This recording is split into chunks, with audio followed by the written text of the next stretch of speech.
Flickies are cute, adorable creatures that inhabit Sonic's world. They come in a variety of breeds and are one of our primary rescue objectives in many of the games.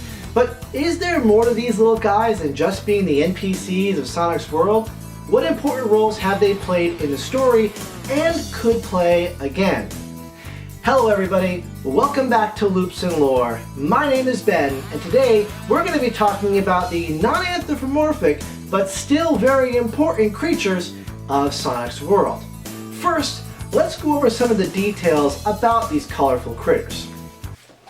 Flicky is actually the name given to many of the small blue songbirds we have saved over the course of the series, but there are others, such as Ricky the squirrel, Rocky the seal, and Pocky the rabbit, just to name a few. Even though almost all of them have unique names to identify their species, most fans just generically refer to them simply as Flickies. These creatures appear most notably as power sources for Dr. Robotnik's robots and, interestingly, can later be used to power up Chow. Flickies are seen all over the world, from Green Hill to Angel Island to Little Planet and even places like City Escape. Though they seem to roam free and more abundantly in areas where there are little to no human activity. That is until Robotnik gets a hold of them. From there, they are either stuffed into a capsule for later or put into service as a badnik battery. It is assumed that Flickies are good-natured, though they can be mischievous and even assertive at times. There are even a few Flickies who are brave enough to join Tails in his hyper form and fight back against Robotnik, and they seem to be able to share in the Super Emerald's power. Granted, neither the Flickies being able to use the Emerald's power or Hyper Tails are canon to the current narrative.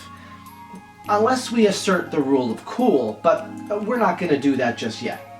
But regardless of what unlockable abilities you use to extend your time of enjoyment with Sonic 3 and Knuckles, we can assume that the reason we don't see the Flickies stand up to Robotnik on their own is because they lack the speed, strength, or smarts to avoid traps and other badniks, and so they're captured long before Sonic and company can arrive on the scene. Even the Wisps, which put up a better fight against Eggman like we see in Sonic Colors' Rise of the Wisps, are still unsuccessful in saving themselves without involvement from Sonic and Tails. In fact, despite the Wisp's unique abilities, Eggman seems to have no more trouble capturing these floating alien creatures than he does small birds and bunnies. The exact process by which Flickies are captured and converted into badniks is never fully shown on screen, though we do get a brief glimpse of one of the giant Flickies of North Star Islands already in a cage being shoved into an even bigger badnik.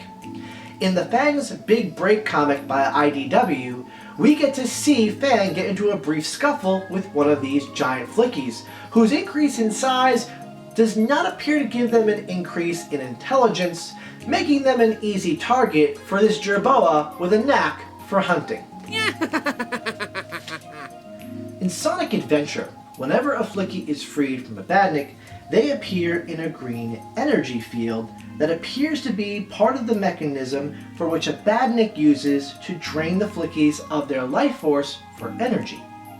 The most notable time when we see Flickies actively escape capture is during Sonic and Tails' run through Sky Sanctuary Zone, where we see a group of Flickies escaping an Egg Robo. Sonic and Tails will then smash this robot to secure the safety of their friends. Sky Sanctuary is a lore-heavy location, but in regards to Flickies, it's the first place outside of one of Robotnik's main bases of operation and Hidden Palace Zone where there are no capsules. In Sonic 1, there are no capsules in Scrap Brain Zone because Sonic has been running around wrecking all of Robotnik's badniks and has freed all of the trapped animals, minus whatever Robotnik still has on hand.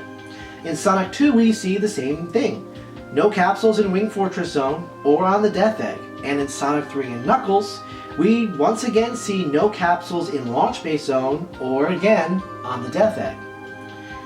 In the case of Launch Base Zone, this is likely because, as in previous games, Sonic and Tails have been outdoing him, but also because Eggman was probably more concentrated with getting the Death Egg off the island than making more minions. Or maybe because he had to make an infinite amount of Flybot 767. If you know, you know. Another reason why there's no capsules in Hidden Palace Zone might be because Robotnik knew that even Knuckles would have figured that one out.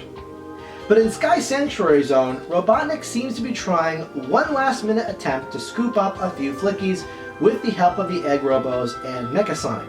Now again, this is unsuccessful and would further explain why we don't see any capsules on the Death Egg, and again, so few Badniks in those final stages. Robotnik is literally running out of options to throw at our favorite blue Blur and his colorful buddies. This also makes me wonder if Robotnik was using Mecha Sonic to help capture the Flickies even before our battle with him in Sky Sanctuary.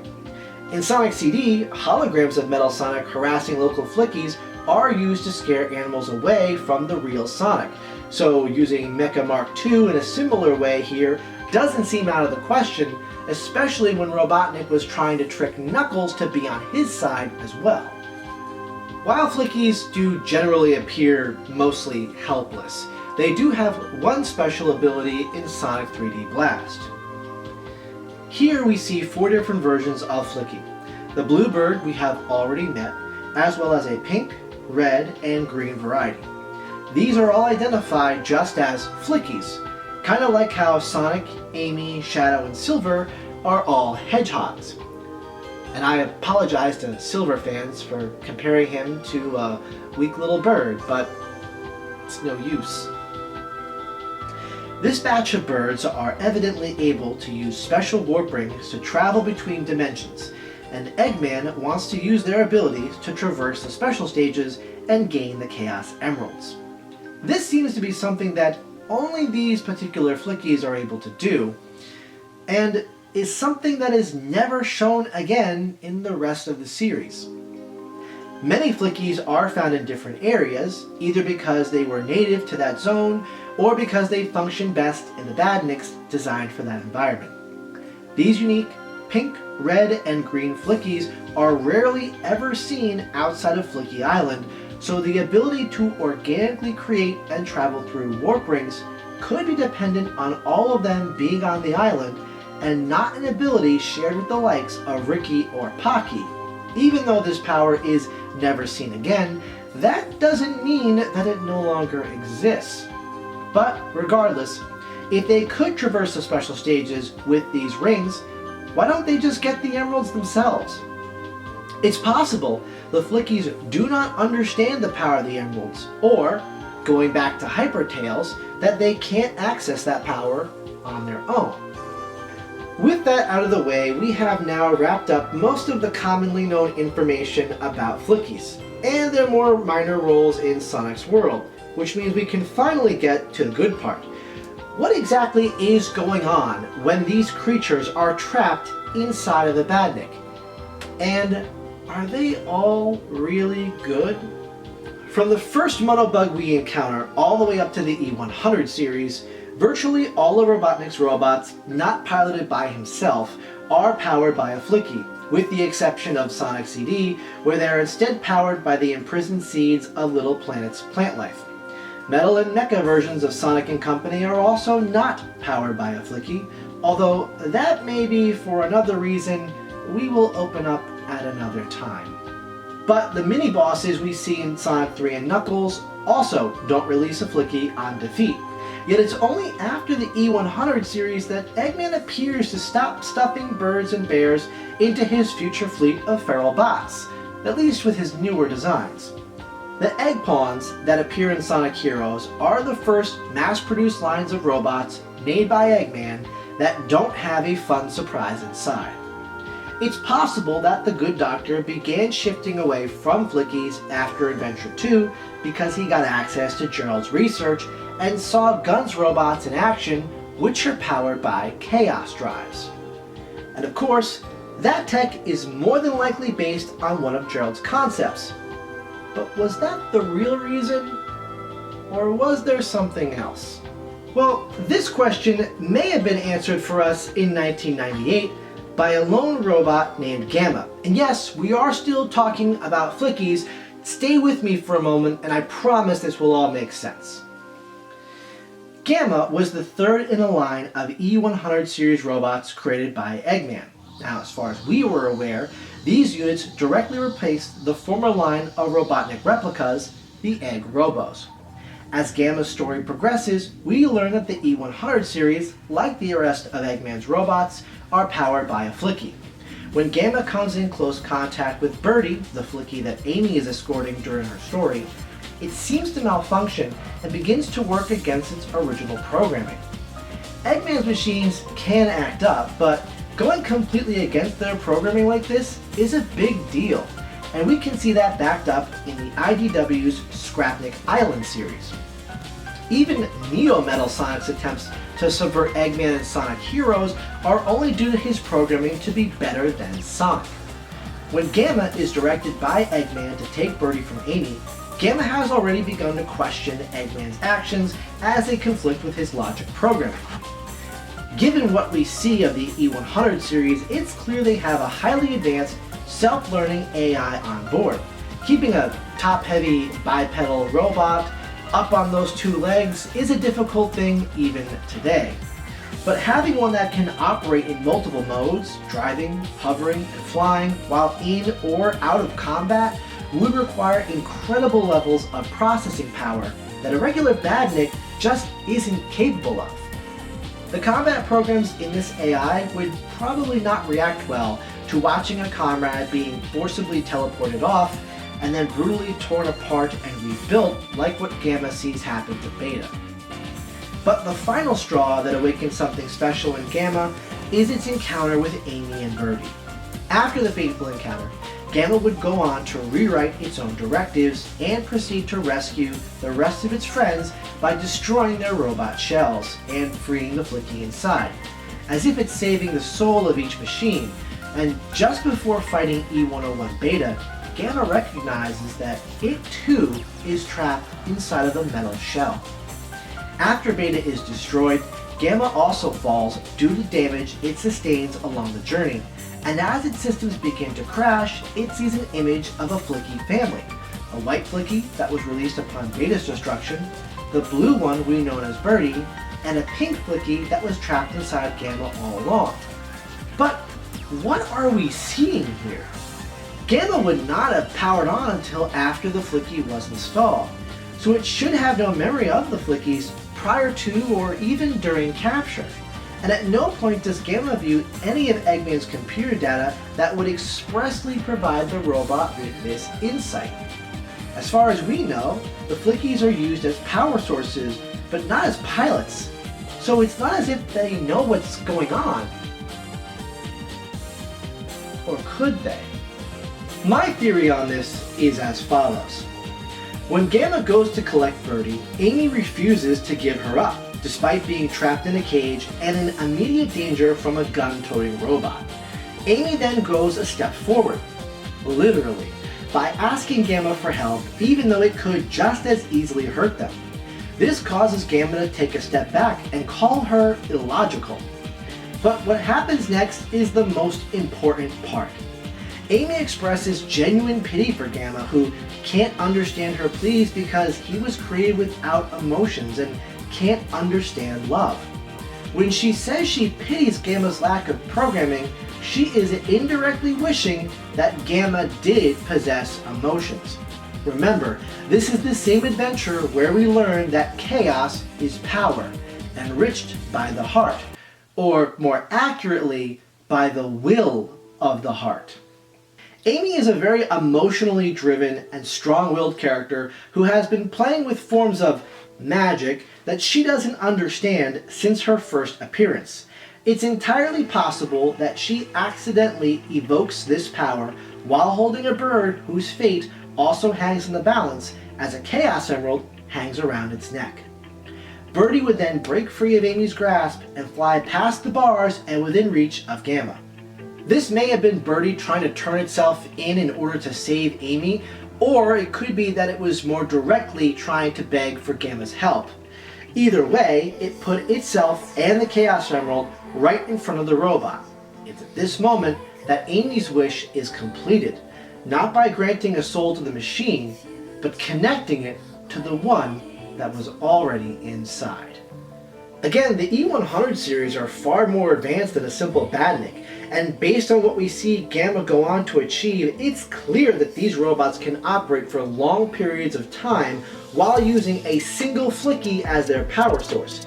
This would imply a built-in life support system equipped with sensors to monitor the Flickie's temp, heart rate, and even brain activity, so the robot could maintain its battery and operate at peak efficiency in the field. Robotnik is a scientist after all, and a mad one at that. If you don't think he stayed up late crunching numbers on how to make the most efficient use of these little creatures, then you do not know Ivo. This tech, with a little help, could also operate in the opposite direction, allowing the Flickie inside to control the robot. That's not possible, you say? Real tech exists that we interact with on a daily basis that monitors things like our heart rate, how many steps we've taken, or how much sleep we've gotten. And that's not even to speak of what's available in the medical field. Artificial and prosthetic limbs can be controlled by muscle movement, and advancements in the medical field will one day allow people to control an artificial arm the same way their brain controls a real one. A Flickie being able to control a badnik makes a lot more sense when you consider this. All it needed was the right connection. And once it's established, Gamma begins to realize that she is a ghost in the shell and begins her quest to rescue the rest of the E-Series. But what if Gamma's story and character direction had been different? What if she had been part of Robotnik's original elite force of badniks, the Egg Robo, or as I like to call them, the E10? Precursor to the E100 series robots, the E10s are first launched along with Megasonic Mark II in order to stall for time and catch some last-minute Flickies as the Death Egg crashes its way up through Sky's Sanctuary Zone under the power of the Master Emerald. Although a squadron of robots are heard being launched, we don't see all of them take flight and only encounter 12 Egg Robos as we race against the ascending space station. At least 4 of the remaining Robos are seen in a wrecked pile afterwards, but only 1 would rise. You could just look at this as a rogue E10 following old code, but I have another suspicion. Robotnik is gone, the Death Egg is destroyed, Sonic and Tails have left. There was only one thing left for the last Egg Robo to do: recover the leftover egg tech, get the drop on the Echidna, and conduct a second raid of the island. If Metal Sonic believes himself to be the one true Sonic, it's possible Egg Robo, who appears to be the last surviving E10 with no Eggman in sight, believes that he's the real deal as well. Ironically, this campaign would close with a Mecha Eggman being defeated by a Mecha Sonic. In the Genesis version and pre-Origin ports, no Flickie of any kind escapes, making you wonder not just what, but who this Egg Robo was originally supposed to be. Either way, in Origins this is fixed. The score, timer, and ring count slide out of the way so we can see Mecha Sonic shred Egg Robo down to his circuits, releasing the Clucky inside. This Clucky has experienced more than most Flickies ever see. A second firebombing of the beaches on Angel Island, melting the ice fields, rearming the weapons in launch base, and putting a second flying battery zone in the air, further disturbing the ancient Echidna burial grounds and continuing to drill into the lower sections of the island before once again stealing the Master Emerald, all while capturing other Flickies, some of which may have been for a second time, and utilizing their life energy for a power source to claim Angel Island in the name of Robotnik. While Gamma's AI began to identify that working with Eggman wouldn't end well, it was her encounter with Birdie and Amy that really sends her on her own journey. But Egg Robo doesn't get this redemption arc. So, regardless of whether it's its own AI simply carrying out Robotnik's plans or trying to be the new Mecha Master, there is no way that the Flickie inside could not have been affected by this journey. A journey that ends in Sky Sanctuary Zone. Or does it? In the ever-expanding universe of games, shows, movies, and comics, not all events are considered canon to the main narrative, but there are parallels.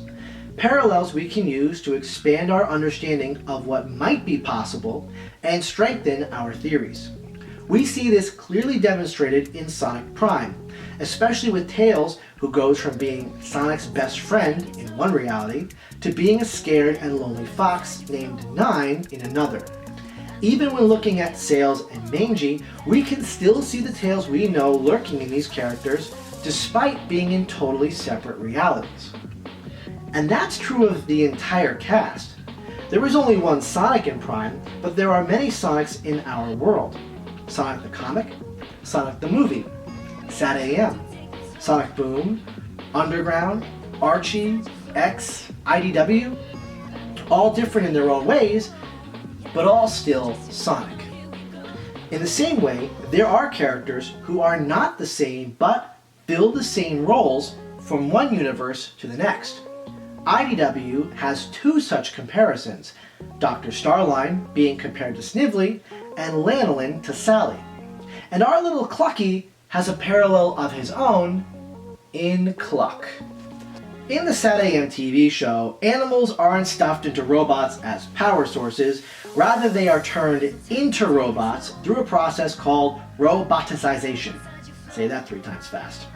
Meaning that Cluck was also once a real chicken and uniquely a non-anthropomorphic one. We don't see Flickies in Sat AM, but we do see the existence of normal animals like Mutsky the dog, and we can assume that Cluck also started life as a regular chicken. Just like Clucky, this chicken was captured and turned into one of Robotnik's minions, probably against its own will. If Cluck existed in one universe, it's entirely possible he could still exist in another.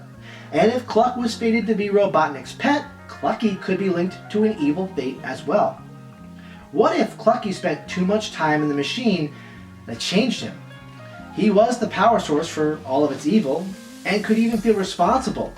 It could haunt him, or worse, he could begin to identify with it and lose a connection to the creature he once was, feeling like he was missing his body and go looking for a replacement.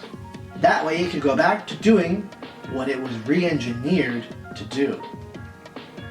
And really, this sort of trauma is something that could be experienced by any Flickie who spent time in the service of Robotnik, but especially those on Angel Island who could have been captured more than once. However, hope is never lost. A certain pink birdie, the very same one that powers Gamma, is seen at the end of Sonic Adventure alongside Amy. The brave little Flickie didn't simply turn tail and fly away from the danger of perfect chaos, like Flickies normally do the moment they are freed. No, this one came back instead. The bird, whom we will continue to refer to as Gamma, didn't have to come back. She had done her job, saved her family, and flew off towards a happy life, but she couldn't stand by while the world was destroyed. Interestingly, in Sonic Prime, Amy is joined by a pink Flickie, as is Rusty Rose, and Thorn is joined by a massive and fearsome-looking pink bird that is essentially a giant Flickie, though not in any way resembling the bumbling kind that live on the North Star Islands. Like we discussed before, these are all parallels to Gamma, and could indicate that her presence is strong enough to exist in multiple parts of the greater Sonic universe, just like the main cast, and all tied to Amy in some way. It also means that if the need arose, this bird could inhabit a robot again, but this time, it might not be one built by Robotnik, but by a certain fox instead. Not on a quest to save her friends, but out to stop a sad and deranged Clucky, to save it and the world from itself. With that, I'm Ben. This has been Loops and Lore, and thanks for watching.